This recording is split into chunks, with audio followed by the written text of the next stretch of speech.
What's good? What's good, everybody? Welcome back to another episode of The Urban Platform Speaks. Make sure to like and subscribe as you come into the channel, check out the content. And with that being said, man, I want to speak on this situation that's going on with the Cleveland Browns and their two quarterbacks, uh, Dillon Gabriel and Shedeud Sanders, right? So this past weekend, Dillon Gabriel got his first start. He started against the Vikings and they lost. Some people say he looked pretty good considering that was his first start. Some people say, they were a little bit less than impressed. And to me, I don't even really think it matters. Like whether Dillon Gabriel has success or not with the Cleveland Browns. Even if Dillon Gabriel, in my opinion, like if Dillon Gabriel goes out and he lights the league up, everybody know that definitely Shedeud Sanders is not going to get a shot, at least not with the Cleveland Browns. He definitely not going to get a shot because now, their third round draft choice, Dillon Gabriel, is out there. He's doing a job that they hired him for, that they thought that he could do, right? But say Dillon Gabriel goes out there and he stinks it up. He throw a interception every time he throw the ball, right?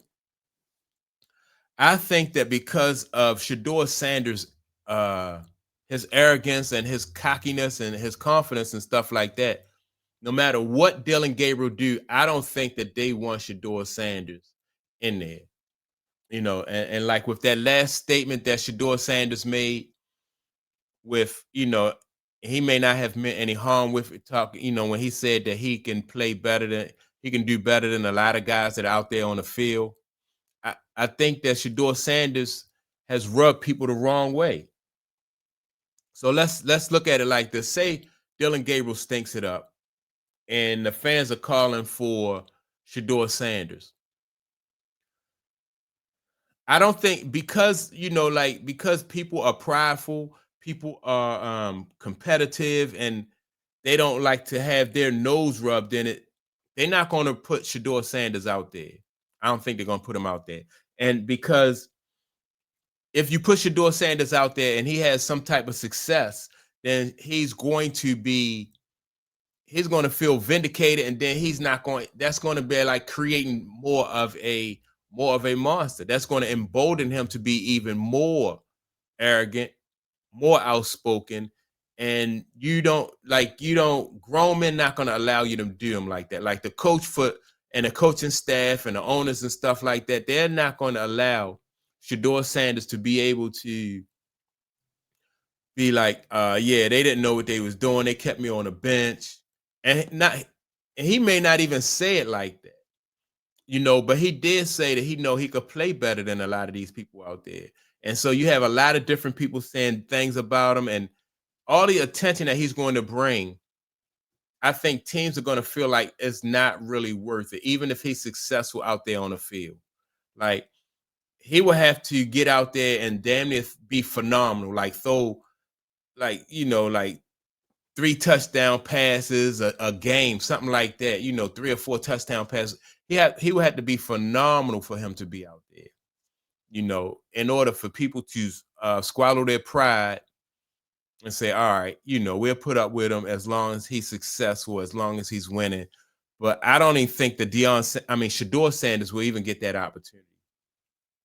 I think he would have had a better chance of getting out on the field had he came to this organization, not really said anything, and just worked hard in the background, proved that he could be like kind of like even like humble yourself. At least humble yourself till you get some leverage. Like before he even had any leverage, he's out there giving interviews. And like most people are saying, like for a third string quarterback, almost anything you say as a third string quarterback is a distraction. Like, why are they even interviewing you? Right. So he's not Dion, so he's not a phenomenal athlete like Dion. So he couldn't take the same approach as Dion, you know. he not gonna get that. He not gonna get that same shot. Whereas though, and I was listening to what was the guy name?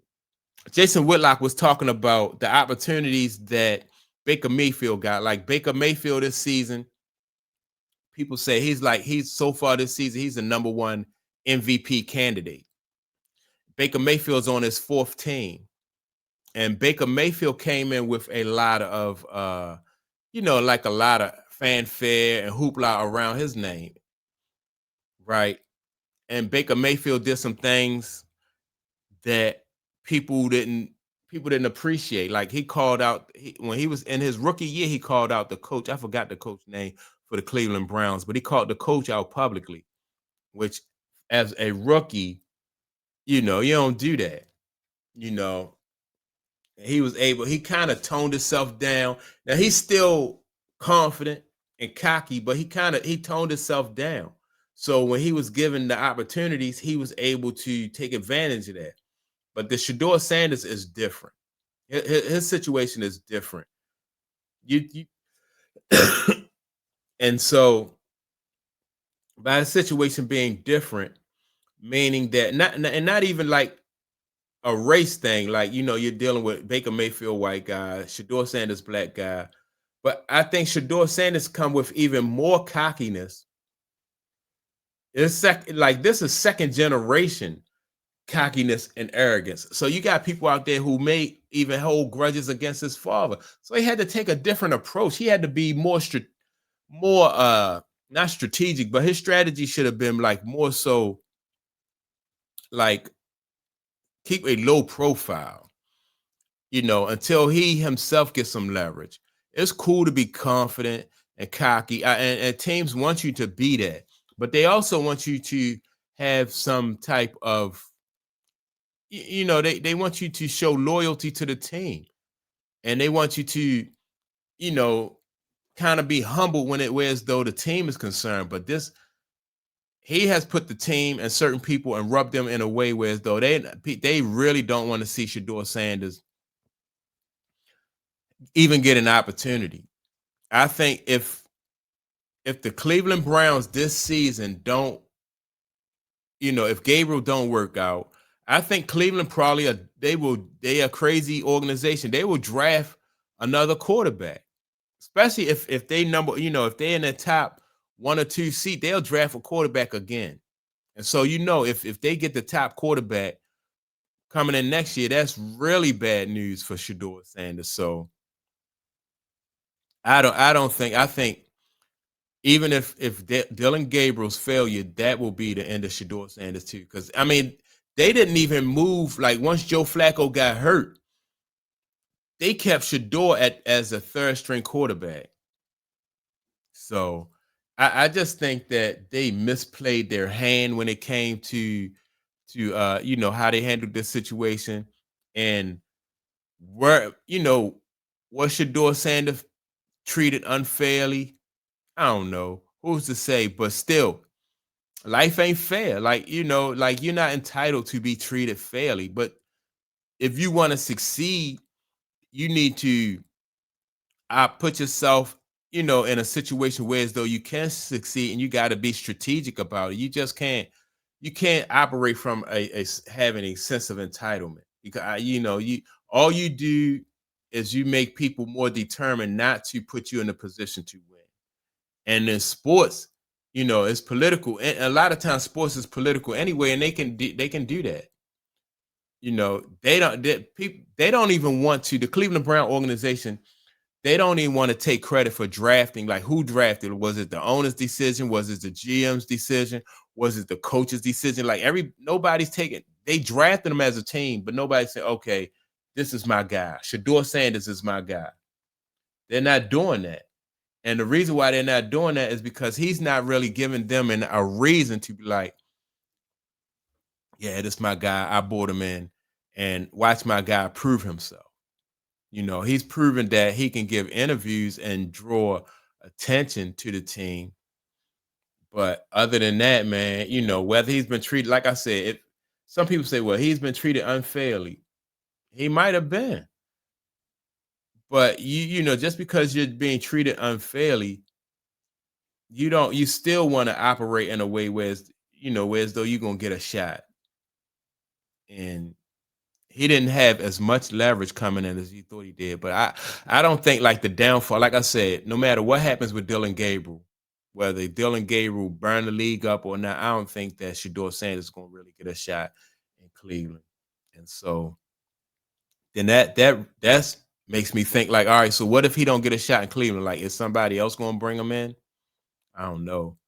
I don't know. It'll be hard because of as soon as he has some type of success, then there's a circus surrounding, there's a lot of attention surrounding what Shedeur Sanders bring to the table. So let me know how you feel about it. If you agree, if the league has been fair to Shedeur. I wouldn't say that they've been unfair because nobody, you're not entitled.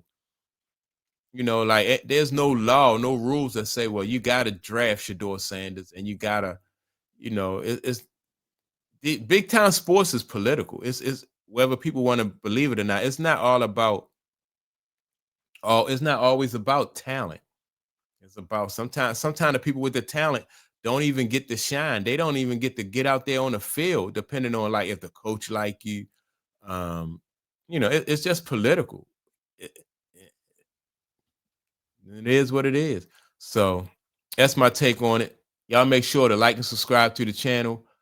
Don't forget to leave a comment, and I will check you all out in the next video. Peace.